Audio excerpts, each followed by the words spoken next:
দাজ্জাল কে? এটা ফেরেশতা নাকি জিন না মানুষ? কি এটাও একটা প্রশ্নের বিষয়।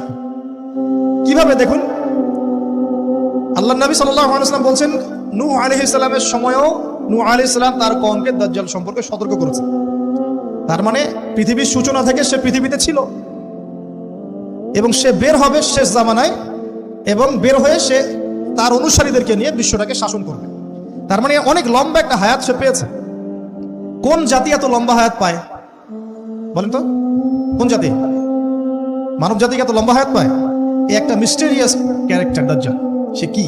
তারপরে দেখুন, নবী সাল্লাল্লাহু আলাইহি ওয়াসাল্লাম একটা হাদিসের মধ্যে বলেছেন যে তাকে ওই তামিম দারির ওই দ্বীপে বন্দী করে রাখা হয়েছে। আপনারা হাদিসে জানেন, দ্বীপে বন্দী থাকা অবস্থায় তাকে সাহাবীরা দেখেছেন অনেক বিশাল আকৃতিতে, ঠিক আছে?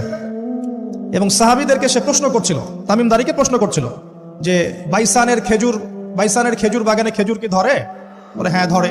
সে বলছে অচিরেই আর ধরবে না। তারপরে বলছে তাবারিয়া হ্রদে কি পানি আছে? সাহাবীরা বলছেন আছে। বলছে অচিরেই পানি থাকবে না। তোমাদের ওই উম্মি নবীর কি খবর? সাহাবীরা বলছেন যে তিনি মক্কা থেকে মদিনায় হিজরত করে এসেছেন, বদরের যুদ্ধ হয়েছে, বালতির মতো তার অবস্থা, একবার এদিকে পাল্লা ভারী হয়, একবার এদিকে পাল্লা ভারী হয়। মানে বদরে জিতেছেন, উহুদে বিপর্যস্ত হয়েছেন।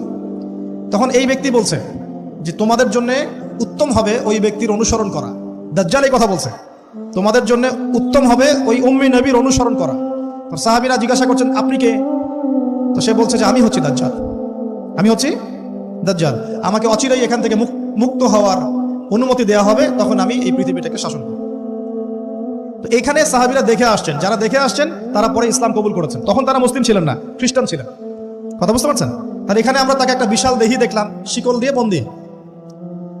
আবার নবী সাল্লাল্লাহু আলাইহি ওয়াসাল্লাম একদিন মদিনার মধ্যে উমর রাদিয়াল্লাহু আনহুকে নিয়ে হাঁটছেন, সহিহ মুসলিমে আছে।